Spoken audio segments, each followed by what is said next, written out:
All right, David. You ready? Yeah. Good. All right.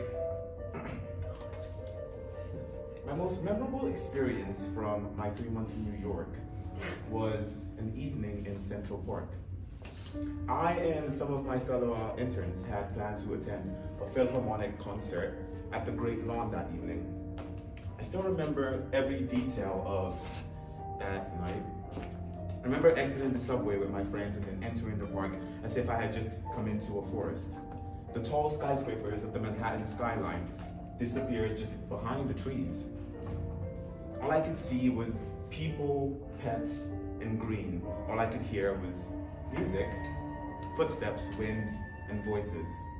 All I could smell was the freshest breaths of air I can remember ever having taken.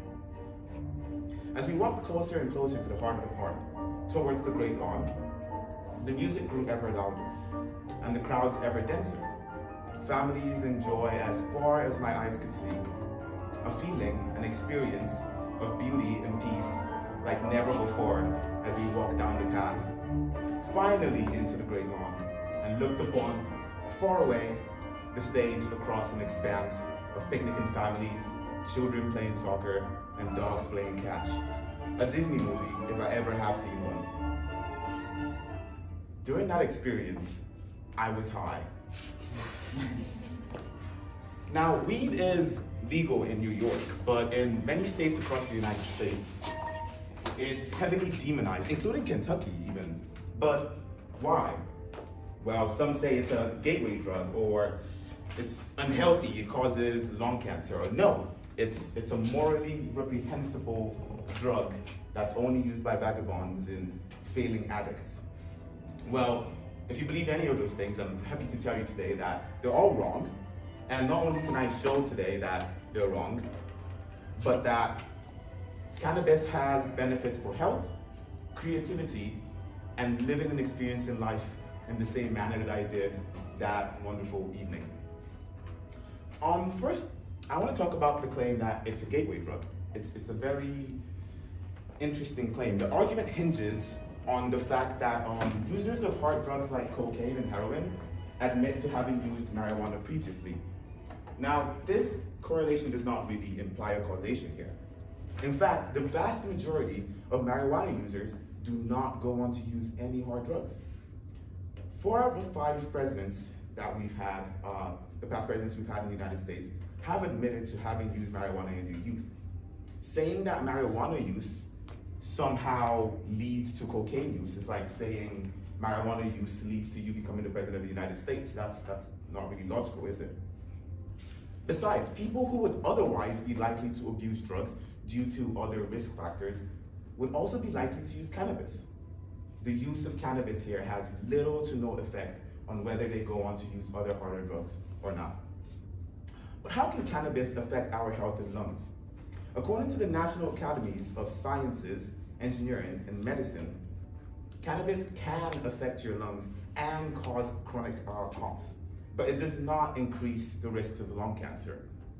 Now, you can avoid the risk of the chronic coughs and other disadvantages by using healthier mediums. There's other ways to ingest cannabis, such as vaporizing. So like using a weed pen, for example. Carts are pretty cheap if you want to try them. And they give you a short high, so they're the best way to actually try weed for the first time. Another method is ingestion, just eating edibles. There's gummies, there's brownies, there's lots of stuff. There's pizza that has weed in it. I don't get it, but it works. And there's zero risk of fatal overdose. Even heavy use of marijuana does not lead to debilitating withdrawal symptoms, as is the case with other socially acceptable drugs like alcohol and caffeine. Now, forget overdoses. What about addiction? What about unhealthy lifestyles? We all have this vision of a pothead in their bedroom all day, eating all sorts of chewy snacks and candy. But according to the National Institute of Health, 9% of marijuana users are addicted to the drug. Compare this to 16% for alcohol, 32% for cigarettes, and 31% for caffeine. 31% of people who use coffee are addicted to caffeine. Alcohol affects the brain, destroys your liver, and causes cancer. Tobacco clogs your arteries, destroys your lungs, and causes cancer. It really puts it into perspective, doesn't it? You'll be surprised to know that marijuana users tend to be thinner, fitter, and more active than those who do not use marijuana. In fact, according to the British Medical Journal in 2012, there was a lower prevalence of and lower risk of contracting type 2 diabetes in people who use marijuana than people who do not. Type 2 diabetes. Now, I do want to talk about someone that I consider to be a legend. His name is Carl Sagan. He was an astronomer, researcher, science educator, and an inspiration for many like Bill Nye and Neil deGrasse Tyson. He was also an avid cannabis user, in secret of course. He wrote a series of anonymous essays about his use of cannabis that I think best reflects my experience with the drug. As a result of smoking marijuana, many things that he had previously been unable to appreciate or notice became available to him when he took the drug, even when he sobered up. He found the drug to be extremely useful in helping him understand people, and it helped him to better understand himself. In fact, I'm gonna read a quote from him that says, "When I'm high, I can penetrate into the past, recall childhood memories, friends, relatives, playthings, streets, smells, sounds, and tastes from a vanished era. I can reconstruct the actual occurrences and childhood events only half understood at the time. Many, but not all of my cannabis trips have somewhere in them a symbolism significant to me, which I won't attempt to describe here. A kind of mandala embossed in the high." Now, tying it back to my story earlier, Sagan also found the drug to help him understand art and music in ways he had never been able to before. He also said, "The cannabis experience has greatly improved my appreciation for art, a subject which I had never much appreciated before," just like me.